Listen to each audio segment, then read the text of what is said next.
گزشتہ دنوں کوئٹہ میں علی حیدر کنڈرانی کے قتل ہونے کے خلاف آج صوبت پور میں کنڈرانی برادری کی جانب سے احتجاجی ریلی نکالی گئی۔ ریلی ڈسٹرکٹ پریس کلب سے نکلی، شہر کے مختلف راستوں سے ہوتا ہوا مین چوک پر پہنچا۔ آئیے میرے ساتھ آج اس ریلی میں کنڈرانی برادری کے لوگ شریک ہیں، ان سے پوچھتے ہیں کہ وہ آج کے ریلی کے حوالے سے وہ کیا کہتے ہیں۔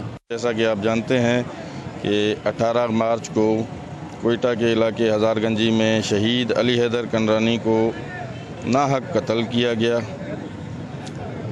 جس کے بعد FIR ہونے کے آج 6 دن گزر چکے ہیں۔ اس کے باوجود انتظامیہ کی جانب سے کوئی ایکشن نہیں لیا گیا۔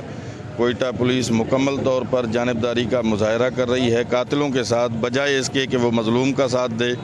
علی حیدر کنڈرانی کو کوئٹہ میں جس بے دردی سے قتل کیا گیا ہے، ہم اقلیتی برادری پرزور الفاظوں میں مذمت کرتے ہیں، اور ایک انسان کا ناحق قتل پوری انسانیت کا قتل ہے۔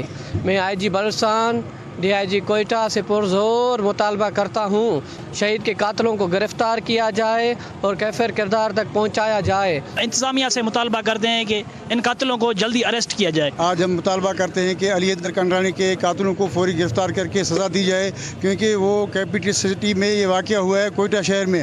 وہاں کا انتظامیہ کی خاموشی IG بلوچستان اور چیف منسٹر بلوچستان اور صوبائی حکومت کے لیے ایک سوالیہ نشان ہے۔ جی، احتجاجی مظاہرین نے مطالبہ کیا، وزیر اعلیٰ Balochistan, IG Balochistan, DIG Quetta, SSP Quetta سے مطالبہ کیا کہ گزشتہ دنوں کوئٹہ میں علی حیدر کنڈرانی کے قاتلوں کو فوری طور پر گرفتار کر کے ان کو انصاف دیا جائے، ورنہ یہ کنڈرانی برادری پورے ملک کے اندر احتجاجی مظاہرہ کیا جائے گا، جن کی پوری ذمہ داری حکومت بلوچستان پر عائد ہوگی۔ کیمرہ ٹیم کے ہمراہ سردار بنگلزئی، وش نیوز، صوبت پور۔